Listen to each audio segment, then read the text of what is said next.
네, 건축 구조 이론의 세 번째 챕터, 힘과 하중에 대한 시간입니다. 오늘은 첫 시간으로 힘과 하중 중에서 힘에 대해서 알아보도록 하겠습니다. 자, 힘과 하중은 비슷하게 들리지만 서로 엄연하게 다른 구조 개념이다. 이걸 먼저 염두에 두시고 오늘 얘기를 들어주시기 바랍니다. 먼저 첫 번째, 힘과 하중은 다르다. 뭐 이런 제목으로 시작하겠습니다. 하중이라고 하는 것은 어떤 구조체의 외부로부터 가해지는 힘을 말하고, 힘이라고 하는 것은 내부에서 발생하는 힘을 얘기합니다. 그게 영어로는 하중의 로드, 힘은 force 이렇게 얘기하죠. 그래서 내부에서 발생하는 힘이기 때문에 응력이라고도 얘기를 합니다. 자, 두 가지 그림이 있어요. 지금 축구공을 중심으로 해서 위에서 발로 누르고 있습니다. 자, 그러면 이 발로 누르는 힘이 만약에 땅바닥이 없으면 어떻게 될까요? 지하로 무한히 내려가겠죠.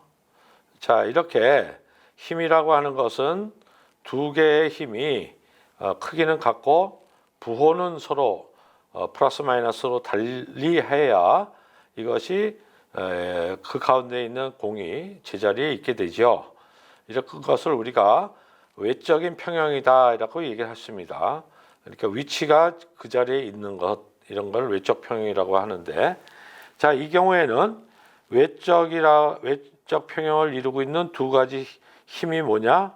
하나는 발이 누르고 있는 하중이고, 그 다음에 그것과 균형을 이루고 있는 게 땅에 받치는 힘, 진해력입니다. 그래서 공식으로 얘기하면 하중 로드와 베어링 포스가 서로 부호는 다르고 크기는 같다, 이렇게 얘기할 수가 있죠. 자, 이거를 공으로 봤을 때는 외부에서 일어나는 일이기 때문에 외적 평형이라고 한다면, 내적 평형은 뭘까요? 내적 평형이라는 거는 공이 누르고 또 땅이 치받치고 이러니까 공이 어떻게 되겠습니까? 이렇게 찌그러지겠죠. 자, 지난 시간에 우리가 얘기하기를 힘은 뭘로 바뀌면서 평형을 이룬다? 네, 그렇죠. 변형에 의해서 바뀌면서 힘이 평형을 이룹니다. 그래서 위에서 내리고 아래에서 누르는 이런 것에 의해서 생기는 찌그러지려는 힘의 변형에 의해서 평형을 이루게 되는 겁니다. 그래서 외적 평형에서 다리가 누르는 힘을 우리가 하중이라고 합니다. 공의 입장에서 봤을 때, 외부에서 나를 누르는 힘이군. 그래서 하중이라 그러고, 공 내부에서 위에서 누르고 아래에서 치받쳐서 내가 찌그러지는 힘, 이거를 힘이라고 하는 겁니다. 그리고 힘은 변형으로 바뀐다, 이렇게 보는 거고요. 자, 오른쪽 그림도 마찬가지죠.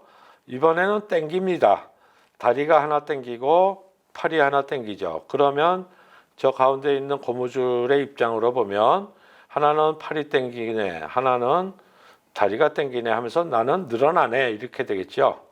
그래서 외적 평형이라고 하는 걸로 보면 팔과 다리가 서로 땡기는 외부로부터의 힘이 하중이고, 그리고 다리가 그거에 대해서 지지하는 힘이 말하자면 뭐 지지력이 되는 거죠. 결과적으로는 그렇게 늘어나려고 하는 이 일이 벌어지는데, 이 늘어나려는 힘이 요 고무줄 입장에서 보면 내력이고 힘이고, 바깥에서 가해지는 다리와 팔에 의해서 땡기는 것을 외력, 하중 이렇게 얘기합니다. 자, 왼쪽은 압축력이고 오른쪽은 땡기는 인장력이지만 어쨌든 내용은 같습니다. 자, 여기서도 예를 또 들어보겠습니다. 왼쪽 할아버지는 등짐을 쥐고 계시네요. 자, 등짐의 무게는 결국 할아버지 발이 땅에서 치받치는 힘에 의해서 평형을 이루겠죠. 그렇겠죠. 그래서 할아버지 입장에서 보면 등짐은 말 그대로 로드고 땅에서 받치는 건 지내력이고 이로 인해서 할아버지의 몸에서는 압축력이라는 힘이 생기는 겁니다. 자, 두 번째 그림에서 또 보면 이 건장한 남자는 한쪽에서는 철봉이 잡고 있고 이쪽은 없죠. 이렇게 되면 어떻게 되냐? 자기 무게가 80kg다 그러면 이 80kg의 힘이 여기에 무게 중심이 있다고 치면 이 힘이 이렇게 지구 중력 방향으로 가겠죠. 이걸 80이라고 하면. 자, 이 힘은 무엇과 평형을 이루겠습니까? 결국 여기에 있는 어떤 철봉대를 통해서 뭔가 이렇게 땅으로 전달되겠죠. 이 80kg가 양쪽으로 40kg씩 할 거고 결국 이쪽 40, 이쪽 40 해서 지내력이 해결을 해줄 겁니다. 자, 이럴 때 여기서 하중은 뭡니까? 외부로부터 오는 힘? 없잖아요. 그렇죠? 그래서 하중에는 외부로부터 오는 힘이라는 것이라고 해서 여기처럼 이런 외부의 진짜 하중도 하중이고 이거를 적재 하중이라고 합니다. 나한테 실려 있는 힘이다라는 뜻이죠. 반면에 이렇게 자기 몸무게에 의해서 생기는 하중을 우리가 자중, 데드로드, 변하지 않기 때문에 이렇게 얘기를 합니다. 이거는 계속 바뀌겠죠. 무거운 것도 있다가 가벼운 것도 있다가 이걸 라이브 로드 이렇게 얘기합니다. 자, 여기서 할아버지는 이 지내력과 페일로드에 의해서 뭔가 누르는 압축력이 생긴다면 이 아저씨는 여기를 붙들고 있고 이게 내려가려니까 팔이 어떻겠습니까? 늘어나려 하겠죠. 자, 이거를 인장력이라고 합니다. 다시 한번 얘기하면 바깥에서 오는 건 하중이다. 이거에 의해서 내부에 생기는 응력은 포스다. 이렇게 얘기를 하면 되겠습니다. 자, 여기도 보이지 않지만 하중이 가해집니다. 윈드 로드입니다. 바람 하중이죠. 로드가 치니까 나무가 휘었습니다. 자, 이게 어디로 견딜까요? 역시 땅의 지력으로 견딥니다. 자, 한쪽은 이렇게 밀고 한쪽은 저렇게 미니까 나무는 어떻게 될까요? 휘죠. 밴딩이 생깁니다. 휘죠. 얘는 이렇게 수직이 아니라 회전을 하기 때문에 모멘트라고 얘기를 합니다. 그래서 밴딩 모멘트가 여기서 생깁니다. 그래서 여기서도 윈드 로드는 하중, 지지력도 하중이죠. 외부로부터 오는 거니까. 그거에 의해서 내부에서 생기는 이런 밴딩 모멘트는 포스 이렇게 얘기한다. 이렇게 해서 하중과 포스가 어떻게 구분할 수 있는지를 말씀을 드렸습니다. 자, 그 다음으로는 힘의 종류에 대해서 말씀을 드립니다. 하중에 대해서는 다음 시간에 얘기하고 이번에는 힘에 대해서만 얘기를 하겠습니다. 자, 힘에는 세 가지가 있습니다. 인장력, 압축력, 전단력이죠. 밑에 세 개의 그림이 이것을 보여줍니다. 앞에 아저씨가 다시 나왔네요. 이 아저씨의 팔에 흐르는 힘은 늘어나려는 힘이기 때문에 이것을 인장력, 텐사일 포스라고 하고 T라고 쓰죠. 자, 두 번째 아저씨는 이 자세가 다릅니다. 이때는 자기 몸무게가 지구 방향으로 내리기 때문에 이 팔에 생기는 힘은 압축력이 되겠습니다. 자, 여기서는 늘어나려고 하기 때문에 인장력, 여기서는 팔이 이렇게 줄어들려 하기 때문에 압축력. 그래서 각각 tensile force, compressive force 해서 T하고 C를 씁니다. 자, 반면에 뭐 이런 놀이 하시죠. 두 개 놓고서 탁 치면은 이게 어긋나는. 자, 이걸 누가 칩니다. 이렇게 쳐요. 그러면 여기에서는 어떻게 될까요? 이렇게 비껴나려고 하죠. 자, 여기서 생기는 이렇게 어긋나려는 힘을 우리가 전단력이라고 합니다. 이 가위라는 뜻이요. 가위처럼 이렇게 하는 것을 전단력이랍니다. 자, 요 세 가지의 특징은 전부 력자가 붙습니다. 그래서 force라는 말로 표시를 하고 단위는 힘의 단위죠. 킬로그램, 톤, 뉴턴, 킬로뉴턴 등으로 표시를 합니다. 자, 반면에 모멘트라는 것이 있어요. 힘이라는 것은 쉽게 얘기하면 화살표 하나로 되는 것이고, 모멘트라고 하는 것은 힘이 가해지는 거리라는 걸로 표현이 됩니다. 자, 이런 막대기를 눌렀습니다. 어떻게 될까요? 여기서 회전이 일어나죠. 요거를 모멘트라고 합니다. 그래서 모멘트는 결국 뭐냐면 F에다가 이 거리, 디스턴스를 곱한 값이에요. 그래서 단위가 힘 길이입니다. 자, 그래서 모멘트는 두 종류가 있습니다. 하나는 이렇게 휘는 거죠.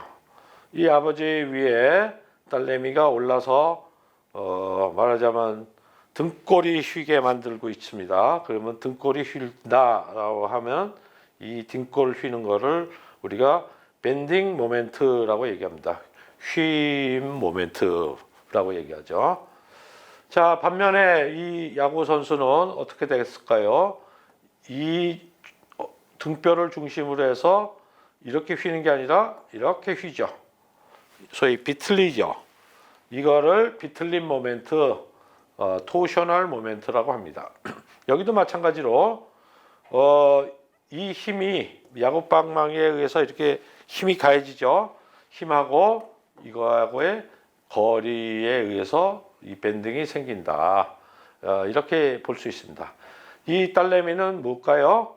요 팔과 다리에 등뼈가 있고 여기에다 힘을 가하니까 이 딸의 몸무게와 이 다리하고의 거리 이거에 의해서 모멘트가 생기는 거죠. 그래서 똑같이 모멘트인데 하나는 옆으로 봤을 때는 밴딩 모멘트, 축의 방향으로 봤을 때는 토셔널 모멘트 이렇게 우리가 이해를 하면 됩니다. 그래서 힘을 말하자면은 평형을 이루어야 한다. 평형이라고 하는 것은 결국 세 가지 조건을 만족시켜야 되는데 이것을 우리가 시그마 V는 제로, 시그마 H는 제로, 시그마 M도 제로 이렇게 얘기합니다. 무슨 얘기냐? 건물이 있습니다. 무게가 있겠죠? 이 무게는 밑에서 안 받쳐주면 어떻게 돼요? 지구 안으로 계속 낙하하겠죠. 지구 중심 쪽으로. 자, 더 꺼지지 말라고 여기에서 지 내력이 받쳐줍니다. 그래야 얘가 그 자리에 영원무궁토록 있겠죠. 자, 그러면 이것은 뭐냐? 버티컬한 힘, 둘 다 버티컬이죠. 수직이죠. 이 하중이라고 하는 밑으로 내려가려는 힘과 이 베어링 포스가 같다. 크기가. 그러나 부호는 반대다. 그래서 스칼라는 같으나 벡터가 반대인 것이 수직 방향으로 있을 때 우리가 수직 힘의 평형 이렇게 얘기를 합니다. 자, 이거는 고딕성당의 단면이죠. 이 리브 볼트 라는 건 아치라고 그랬습니다. 아치에 의해서 힘이 내려오니까 아치라는 건 기본적으로 이것의 구조라고 그랬었죠. 이렇게 누르면 밑으로도 가지만 옆으로도 간다. 그러니까 이 힘이 옆으로 가겠죠. 이렇게 옆으로 가죠. 자, 옆으로 가는 거를 미끄러지지 않게 하기 위해서 이 버트레스라는 것이 있고, 이 버트레스는 땅과의 마찰력에 의해서 이걸 견뎌줍니다. 자, 이게 호라이전탈 포스죠. 자, 이게 아치에 의해서 생기는 호라이전탈 포스죠. 자, 이 두 개가 하나는 플러스라면 하나는 마이너스여야 된다. 이 얘기입니다. 그래서 곧 이게 버트레스가 두꺼운 거는 얘가 무거워서 땅과의 마찰력이 우리가 이렇게 미끄러질 때도 가벼우면 쑥 미끄러지고 꽉 누르면 덜 미끄러지죠. 이치랑 똑같습니다. 이렇게 두껍게 한 이유는 무겁게 해서 땅과의 마찰력을 높이기 위한 겁니다. 그래야 이 진해력이 생기기 때문에. 이해갑니다. 이게 결국 두 번째 시그마 H는 제로라는 얘기죠. 자, 여기서는 모멘트입니다. 이 하중들이 쭉 있겠죠. 아마 여기가 중심이니까 여기에서 이 전체 하중이 아래로 내려가려고 그럴 겁니다. 이걸 누가 잡고 있습니까? 여기서 잡고 있습니다. 어떻게 잡습니까? 그냥 이렇게만 잡는 게 아니겠죠. 물론 이것도 잡지만 이것만 잡아서는 얘가 확 돌아버리죠. 안 돌고 이 자리에 있기 위해서는 뭔가 이 돌아가려고 하는 힘을 상쇄해주는 이쪽에 뭔가 장치가 있어야 됩니다. 뭐 여기에다가 이렇게 깊이 물리게 한다든지 아니면 얘를 이렇게 당겨준다든지 뭐 여러 가지 장치를 통해서 여기가 꽉 붙들고 있지 않으면 이거 전체가 돌아버릴 겁니다. 그래서 이 카운터 클락와이즈와 이 클락와이즈 M은 하나는 플러스라면 하나는 마이너스다. 그래서 제로가 된다. 결국 이거다. 이런 얘기입니다. 그래서 평형은 H와 V와 M이 다 합이 제로인 상태를 의미한다. 이렇게 이해하시면 됩니다. 자, 그 다음에 힘이라고 하는 것은 분해가 됩니다. 분해가 돼서 이 빨간색 힘이다라는 것은 이렇게 두 개의 힘으로 분해가 될 수가 있다. 자, 분해가 된다는 얘기는 무슨 얘기냐? 이런 얘기죠. 여기서부터 여기까지 걸어간다 라고 한다 그러면은 결국 이렇게 질러가는 것이 뭐 제일 최단 코스지만 이렇게 가도 가는 거죠. 그렇죠? 이렇게 가도 가는 거죠. 마찬가지로 이렇게 여기에 도달하는 이 힘이라고 하는 것은 이 소위 X축과 Y축의 이 두 힘이 있어도 요거랑 똑같다라는 뜻입니다. 무슨 얘기인지 아시겠죠? 이게 1이고 1이다 하면 이거 루트 2겠죠? 자, 그래서 이 방향으로 치는 이 힘은 이 방향과 이 방향으로 갈라져 있는 힘의 합과 같다. 이런 얘기입니다. 이걸 힘의 분해라고 합니다. 자, 여기서 한번 보시죠. 경사면이 있습니다. 나무 토막을 올려놨어요. 어떨 땐 미끄러지고 어떨 땐 미끄러지지 않겠죠? 이게 미끄러지지 않는 거는 마찰력 때문입니다. 요 사이에 마찰력이 있고 그거를 프릭션 계수라고 한다면 요 무게에 의해서 생기는 하중은 W일 거고 미끄러져 내가려고 하는 것은 사인 세타일 것이고 그 다음에 이것을 못 내려가려고 하는 FK는 뭐냐면 이 누르는 힘, 소위 W 코사인 세타에다가 마찰 계수를 곱한 값입니다. 그래서 얘가 크면 안 미끄러져 내려갈 것이고 얘가 크면 내려갈 겁니다. 그래서 이럴 때 이렇게 힘의 분해가 쓰입니다. 마찰력은 이 면에 수직되는 거에 비례하므로 요 숫자도 필요하고 미끄러져 내려가려는 힘의 크기도 알아야 되니까 이 힘이라는 거는 이렇게 분해될 수도 있다. 이렇게 해석할 수가 있죠. 자, 아치도 마찬가지입니다. 이 힘은 이거 수직적으로는 요거의 반만큼씩을 치받쳐 주지만 그것만 생기는 게 아니라 옆에서 벌어지는 힘도 생긴다. 그럼 뭐 이거 사인 코사인 하면 금방 나오죠. 또 반면에 변환도 합니다. 변환. 예를 들어서 철판 두 개를 놓고 거기다가 이렇게 나사못을 놓고 옆을 당겼다. 그럼 어떻게 될까요? 이 나사못이 허리가 이렇게 끊길겠죠. 허리가 이런 식으로 끊길 겁니다. 하나는 일로 가려 하고 하나는 일로 가려 하니까 이렇게 끊어지죠. 이게 인장력에서 전단력으로 바뀌는 겁니다. 또 여기서는 돌이 누르려고 그러고 이 사람은 이렇게 누르려고 그럽니다.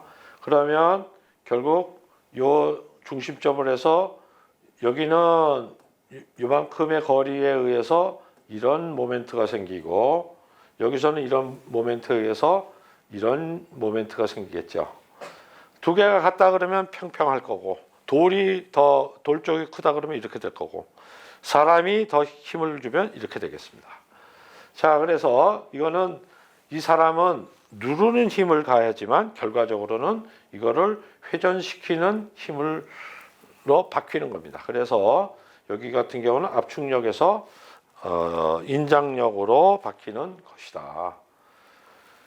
자, 그리고 뭐 지진이 날 경우에 이렇게 되는 경우가 있어요. 건물이 이렇게 확 돕니다. 도는데 요 각각의 층 사이에서는 서로 이렇게 미끄러지기 때문에 여기서는 전단력이 일어난다. 자, 이렇게 힘들은 서로 분해가 되거나 변환이 되면서 아주 독특한 성질을 갖고 있습니다.